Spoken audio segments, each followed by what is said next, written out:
There we go. And we're on the air. Okay. Let's make a show, shall we?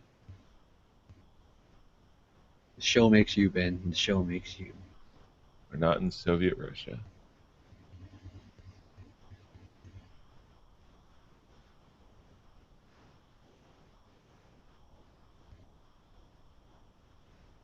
Is your air conditioner on? Yes. Okay. I was wondering what was causing the hiss on your line that normally isn't there. I can turn it off if it's really noticeable. I don't think it is if we were actually talking. I just noticed it because it was dead silent. It gets really hot up here. Yeah, that would be my hot as balls comment. Yeah. Okay, let's do this.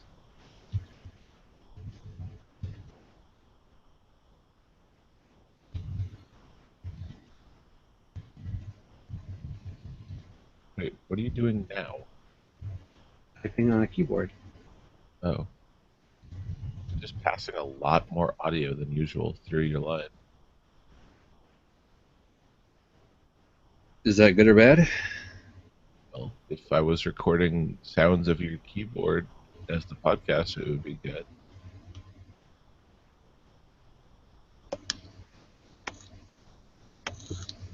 Trying to smoke out the mic. Yes.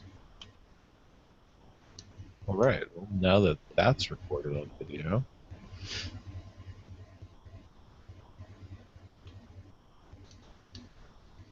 yeah, you might have to do something about your fan in the back because we can't get any silence in the line at all.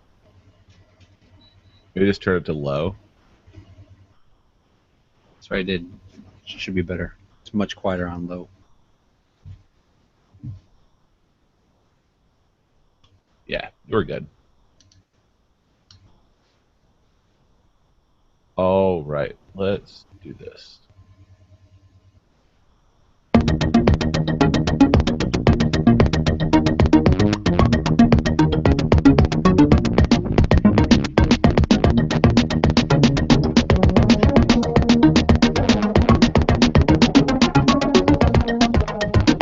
Tech Twice Weekly, episode number 3.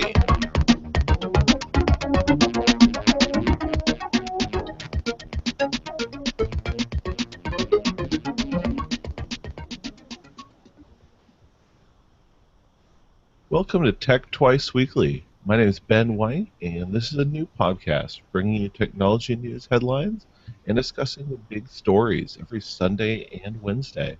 Today, I'm joined by Eric Fee, a great friend of mine that I co-host the Pro Slackers After Hours podcast with. How you doing this evening, man? I'm excellent, thank you. Awesome. You're surviving the heat, I take it? Barely. Where I have my computer stashed is only, 30 degrees above outside. So. Whew. So you're not practicing your overclocking then?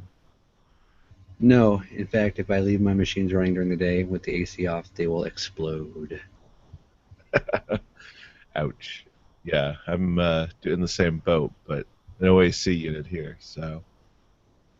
Well, let's get on with the headlines and then we can get out of the studio.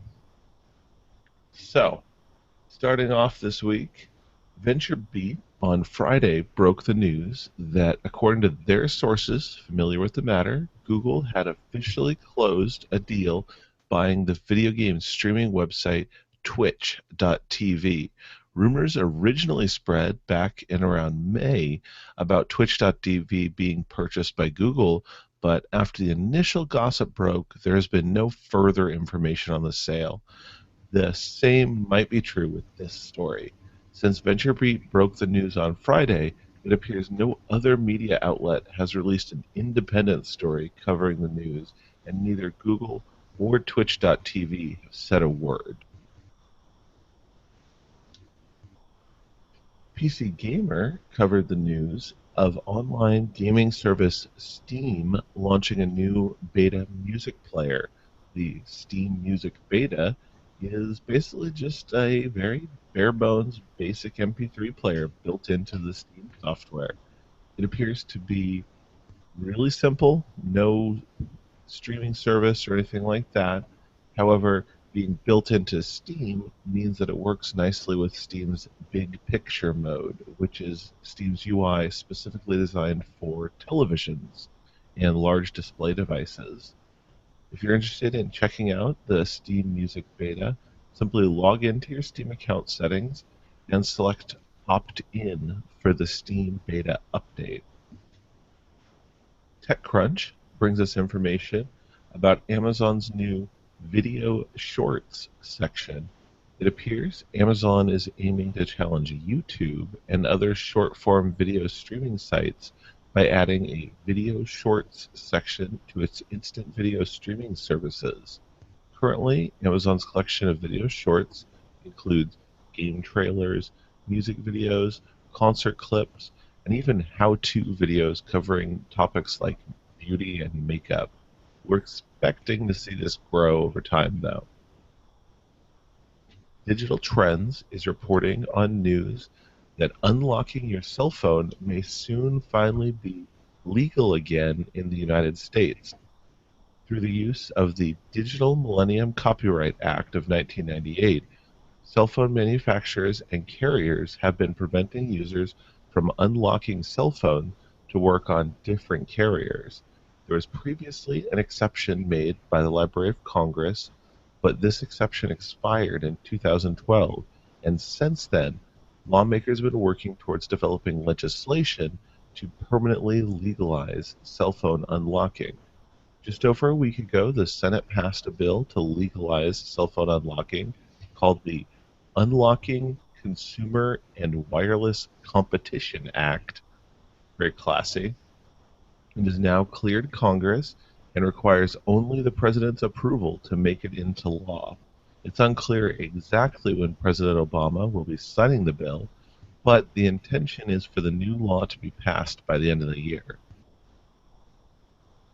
Verizon has confirmed to Droid Life plans to begin throttling 4G LTE speeds for their top 5% of data users starting in October of 2014. In a move Verizon is calling network optimization, they are targeting a very specific segment of their market for this potential slowdown. To be affected, you'll need to meet all of the following criteria: be one of the top 5% of data users on the 4G LTE network. This means using over 4.7 gigabytes of data per month. You also need to be enrolled in an unlimited data plan. You need to be off contract, meaning you're paying month to month and no longer on a pre signed contract. You also have to be attempting to use data on cell phone towers in an area under high demand. So, given how specific Verizon is being, only true power users should really feel the slowdown this October. But we'll see if it ends up affecting more users. Mashable has a story on an Amazon employee who was recently visited by Seattle police last Tuesday afternoon after he was identified flying a drone around the Space Needle observation deck. The unidentified Amazon employee flew a large hobbyist drone, not an Amazon drone, a hobbyist drone, out from his motel window on Tuesday, recording video as he flew over the city of Seattle and around the Space Needle. This upset many people in the Seattle area and resulted in the Seattle police making a visit to the employee's hotel room. After showing the video footage to officers and there being no evidence of any harm or damage caused by the drone while in flight, he was given a warning to no longer fly his drone around Seattle. Rumors are beginning to fly as Google buys up many domain names referencing Music Key. As GigaOM reports, the Music Key domain names may be related to the YouTube music streaming service rumored to be launching later this year. That being said, keep in mind that Google frequently buys many domain names that are not products to ensure confused visitors still get to Google products. A spokeswoman at YouTube declined to comment on the domain name purchases. Android Central covers Google's new offline section recently added to the Google Play Store. This new section is intended for games which can be played without a data connection. The new category does include some titles such as Minecraft Pocket Edition that is, which include online multiplayer elements, but the titles can all be enjoyed without Wi-Fi or cellular data. Personally, this could easily be called the stuck on a plane section. I know I'll be skimming through this section when traveling, so I have something fun to play with without having to pay for the in-flight Wi-Fi prices. So, with that being said, those are the headlines. So, Eric, any of those stand out to you this week? Well, they're all very interesting, actually. I did try the Steam music player a little bit. I messed around with it when I saw it appear in my Steam menu. The Steam skin I had did not support it, so of course I had to go back to the old school one. And if any listeners out there have never tried an alternative Steam skin, some of them are very nice. I use Pixel Vision, which has been around for a while. And I, played some music through it. It took a long time to cull through my music database, though. But you have several gigs of music, right? Yes. And what format was it playing? Because that was my curiosity: is if the MP3, if it was just an MP3 player, or if it could actually play other formats like OGG or FLAC. It's actually a good question. I didn't really notice. Most of my music is MP3, but they all kind of live in the same place, and the players I have on my desktop don't care, so I didn't notice. Well, not noticing says something. I mean, that means at least there's a chance that it was playing those alternate formats. Maybe. How was the audio quality? It sounded normal. I have equalizer settings and all that on my normal music player that are very specific. So when I hear my music played through other applications, it always sounds a little bit different. But it didn't stand out as sounding bad or tinny or anything. No, it would be pretty hard to sound bad with the headphones that I have. Yeah, that's true. It definitely depends on the equipment you're listening on. One of the big stories that to me that stood out was the news from VentureBeat about Google again possibly purchasing Twitch.tv. Are you much of a Twitch.tv user at all? A little bit, but not really. I prefer to watch. I'm not that big on live streaming. I prefer to watch, um, you know, recorded streams at my leisure. The more like things on YouTube, for example. Yes. Yeah, I've watched some things on Twitch and I've streamed a little bit just to test it out and play with it. But I'm with you. Personally, I'm not a big live stream watcher. I don't care. I didn't watch any of the recent Dota. Was it Dota or the other one? Anyway, any of the recent big Dota or big competitor content that was big on Twitch recently. Didn't even have any interest whatsoever. But occasionally I do like watching friends play. That's usually the only time I make it onto Twitch.tv is if a friend of mine is streaming live. And that's my excuse for firing it up. Yeah, I am not into esports like I was in my younger years, so I'm kind of the same way. Right? If you're going to be into esports, it's because you're playing them, not because you care about watching someone else play. Yeah, nowadays I'm like a video game grandpa, just playing single player games at my leisure. So, with that being said, and neither one of us being big Twitch.tv users, do you think this news matters? I mean, assuming, of course, that it's true and Google has actually closed on the sale of Twitch.tv, do you think it's going to make any difference? Do you think it's going to have much of an impact on anything? Well, if it's if this story turns out to be true, then it's absolutely huge. Although I don't use Twitch that much, I do know of the impact it has had and how important it's been recently. I also think I read about some of their um, plans for monetization, but uh, those won't be a problem if Google buys them, that's for sure.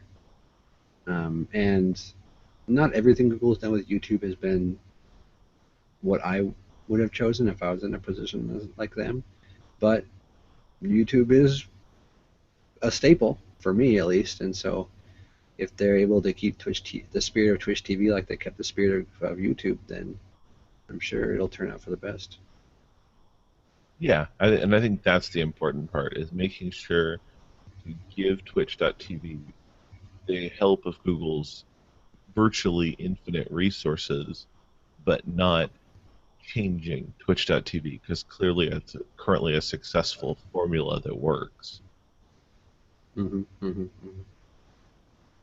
So the other big story to me was about unlocking cell phones becoming legal, especially as someone who is on Ting, a smaller MVNO carrier. It's really important to me to be able to take my phone from one carrier to another should I need to switch in the event I was in an area that maybe my primary carrier doesn't offer coverage or have very good coverage. Yeah, Worry about any of that? I think it's an important. I think it's important that we legally empower um, cell phone ownership and give people the tools they need, and make sure that it's uh, accessible. Because the problem with cell phones, unlocking cell phones traditionally, has been, of course, that it's shady. You gotta take it somewhere where they're going to hack the device, or where they have the capability of getting the manufacturer's unlock codes or whatever. I know I went overseas a few years ago with a cell phone that was SIM locked, and I dropped it off at a corner market where they had just cell phones laid out over the desks, and they had an oscilloscope and tools in the back you could see, and $5 in 20 minutes, and I came back and I had it unlocked. Uh, That's mind blowing. That it was just that's how easy it was. yeah, and really that's how easy it is for phones as it is. But the problem with the DMCA and other legal restrictions, it kind of makes it also a little bit shady. Hopefully, we will just we will eventually get to a point where cell phones don't come locked whatsoever, because the idea that I buy a device, and whether I buy it outright or whether I buy it quote unquote subsidized, um, it's still I still have to I'm still paying for it one way or the other, so I should just get it, and I should be able to take it with me if I want. It's like, how would you feel if you bought a car and only drove on Verizon roads? Well, and there's a good point. I mean, it's kind of a jump, but technically we could go that direction with the self-driving car concept coming to fruition. Hmm. But no, I think you're right. I think we're moving in, at least in phones, I think we're moving to a more unlocked system. I know when I bought my new Nexus 5 about 6 months ago, I was pleasantly surprised that when I purchased it direct through the Google Play Store, I didn't have to worry about it being locked to any carrier. I've used the phone on T-Mobile, I've used the phone on uh, AT&T. I've used the phone now on Ting, and all it took was changing the SIM card and restarting the phone. There was no unlocking necessary. I try not to be too much of a fanboy, but the Nexus 5, which I also have, is such an excellent device. People who aren't buying Nexus 5s but are still buying Android phones, you should just buy Nexus 5. It's just that good. No, and I have to agree with you. I've actually been, I'm willing to be a fanboy for the Nexus 5. And I've been trying to convince people to buy it even now, even though it's a phone that's a little over a year old, and come later this year, traditionally Google would be replacing it. Some of the leaked news stories I've seen so far, I still think the Nexus 5 is a great contender. And especially if Google releases a new phone and drops the price of the Nexus 5, which is it's already going low. to sell so fast. The Nexus 5 is already an inexpensive phone in comparison to the other flagship models that came out when it did. That's true, especially for the features it offers and the Hundreds of dollars hardware. less. And no bloatware. Yes, that I think honestly that is worth more money than you can really put a price tag on. I bought mine from T-Mobile. I went into a store. I bought the phone in the store, and it's still, there was still no bloatware, no branding, no mumbo jumbo. It really was the real deal. And yeah, if you Oh, don't have if you don't have an Nexus 5 and you want to buy one, you just should. yeah, I didn't realize that buying it direct from a carrier, they wouldn't have gotten their hands on it. I was under the impression the only way to get a clean Nexus 5 was through the Google Play Store, but that's not true, huh? At least not in T-Mobile's case, because they just brought a box from the back of the store and were like, here you go. It was just a Nexus 5, nothing special. And did you Well, buy very yours special. contract or did you just buy it outright? Uh, they're not offering subsidized phones via contract like that anymore. T-Mobile. Oh, They that's right. Yeah, they offer a payment plan, so you'll pay for it a certain little bit every month. So for me, I have 0% interest, so I'm just simply paying for the phone, no interest, which is like $16 a month or something. Okay. And then, of course, your contract, just regular service payment for whatever service you're getting. It's no contract, so Oh, you just month to month. right, I can leave anytime I want. I have to either return the phone or pay the rest. Sure. Okay. So it's kind of like you're buying a car. You're just paying it off over time. Rent to own with 0% interest. Can't do better than that. No, that's a great way to buy the device. I wish Google would offer something like that for direct sale. It would have been nice to not drop several $100s in one chunk, but hey, I can't say I regret it. Yeah, you can't. It's such a great phone. I'm gushing. Awesome. Well, moving on, I guess the third story for me that piqued my interest was about the Amazon employee flying a drone around. Well, I just got a big laugh out of checking out that story. Yeah, it's like I can understand people being upset about getting a drone flown around them when they're, hanging out in downtown Seattle. But at the same time, I can also understand someone saying, I want to fly my drone. Yay. And so it's kind of hard. You can put yourself in both situations and understand why they might feel the way they feel. Although I'm a little bit interested with the police. I wonder what law he was breaking. Yeah, and that's arguably what I've been reading is that perhaps why he got off with just a warning because officially I'm not sure he was breaking any laws. The stories I read, I didn't include it in the headline, but the stories I've read all say he stuck to flying anywhere from 400 to 450 feet above ground. So he at no point was threatening any individuals on the street at surface level. He was still low enough to not be in a potential flight path. All he was doing was scaring people who don't understand that a drone can be controlled by someone with a lot of talent and experience and understanding and be done professionally and safely. Well, even if it's not safe, I mean, the drones aren't that heavy. Well, some of them are pretty big, though. I mean, the one he was flying was on the larger side of the hobbyist drones, and I mean, I certainly wouldn't want it to run into me. That's true, but at the same time, it's also not, like a nitro-powered copter or something. That's true, but there have been incidences of people losing fingers and things from quad and tricopter accidents. Yeah, it's very scary, almost as scary as getting hit by a car walking across the street, which happens all the time. So what you're saying is our lives are constantly in danger. And someone flying a little toy around and recording some video doesn't make it more or less dangerous. That's what I'm getting at exactly.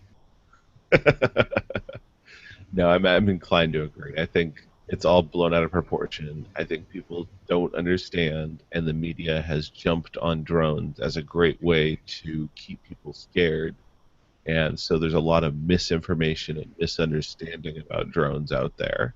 Well, drones either do one thing: they either save soldiers' lives by killing, quote unquote insurgents on the other side of the world, or they're a danger to our safety, security, and liberty because they have a camera on them, possibly. Right, right. I mean, the 12-year-old could be flying a drone to watch his neighbor sunbathe by her pool, right? Hey, when I was a kid, we just stuck our head out the window. I don't know. Yeah, I'm pretty open with my privacy, so that whole argument doesn't really fly with me. I'm not worried about privacy concerns. I feel like it's not everyone else's job to ensure my privacy. It's on me, if I care about my privacy, to make sure that I maintain my own privacy. I think that's my responsibility. That's an interesting way of saying it. Um, I would say that as long as they don't fly into my house, I'm fine. Once they do, uh, then it is impacting my privacy. But until then, when I'm outdoors, don't really have any Right, public exactly. space, public sphere, that whole deal. If you're out enjoying a night in the town and someone flies a drone over your head, well, you didn't have any privacy to begin with. Exactly. So, No, I agree entirely. Even with windows, if somebody's spying in my window with a drone, I should probably close the curtains. yes, or move your very sensitive operations to the basement. Right. There's a reason that all the drug labs are in basements and buildings with closed windows. Indeed, only if they were smart enough to have drones flying around scouting for them. Right, right. But I'm actually excited. I'm glad that the price of drones are dropping. They're getting into more people's hands. I've been really tempted to start piecing together kind of a DIY kit for a tri or a quadcopter. Just buy a Parrot AR, dude. They're cheap. They are, but there'd be something kind of fun about putting my own rig together from parts. Well, buying a kit and then buying a pre-assembled kit, not that different. But Yeah, if I was going to buy a pre-built, I would probably shell out for a DJI Phantom. well, I actually have no idea what that is. It's one of the larger drones. It's a quadcopter and with a really powerful radio, and its big selling point is that it has a base, so it can actually land level, and it actually is designed for some light load carrying capacity beyond just the camera. So there's been demos shown of people carrying Wi-Fi pineapples, for example, up onto rooftops. So you could bring a Wi-Fi pineapple, which is basically just a Wi-Fi sniffing device.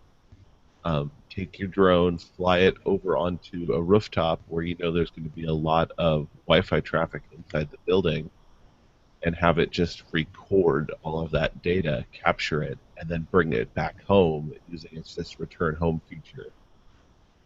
So there's a lot of interesting uses with drones that way. Indeed, something, something, something. Wi-Fi privacy. Um, yeah, I'm excited. All that kind of stuff is really neat. And with the software that these drones are coming with, where basically any amateur can fly them, it's really cool because I'm an amateur. Weren't you working on a project to build a helicopter or plane or something that flew and controlled by cell phone? Yeah, I'm in the design stage. I have some stuff finished on that, but long-term project. I think it's going to be very exciting. That's nitro powered, so Oh, you're gonna run it with a gas engine then? correct. Nitromethane as opposed to electric. Right, right. no no battery. But you should, if you ever get serious progress on that project, definitely take pictures and document it. It'd be awesome to be able to show your progress on that as you work through it. I have a project bike and a truck and a whole lot of stuff ahead of the copter in line to get done. So, I see. I see. Well, that's fair. well, I'm better at making plans than actually following through. So, it just kind of turns out that way. I think that's true for most of us, to be honest. But Yeah, well, it's always more fun, easier, and significantly cheaper to think of things you want to do instead of actually doing them. right, the only part worse than thinking of projects is thinking of projects, buying like a quarter or half of all the parts you need for a dozen different projects, and then Uh, still not finishing it. I have never done that in my life. What are you talking about? Right, right. So, but that being said, I guess it's time to wrap things up here for today. Were there anything else you'd like to share with the viewers, or anything you got going on?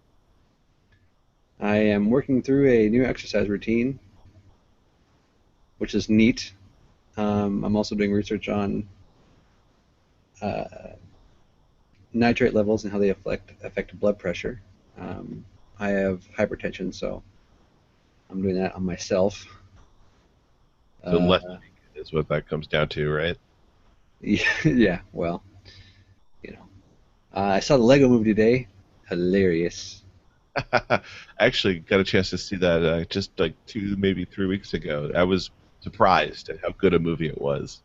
Yes, I was like, Lego movie sounds like lame, but everyone was like, oh no, it's so good, and like the Rotten Tomatoes score is like really good and stuff. And I was like, well, I guess I'll give it a try. It got here yesterday or the day before from Netflix, and I put the DVD in, and I was very pleasantly surprised. It was exciting and entertaining. Nice. That's awesome. That's awesome. Well, I guess I'll sign us out here. Please check us out at techtwiceweekly.com. We'll have this episode there shortly with our show notes. And you can also check out last week's episodes, our very first episodes of the show. I hope you see things are getting better here, smoothing out the kinks, and just one day after the other, or I guess one episode after the other, as the case may be. But if you have any shows or stories you'd like to recommend or think we should cover, please send those to feedback at techtwiceweekly.com. We'll check those out and definitely make sure they get in the rundown. Have a great day, everybody. We'll catch you next Wednesday.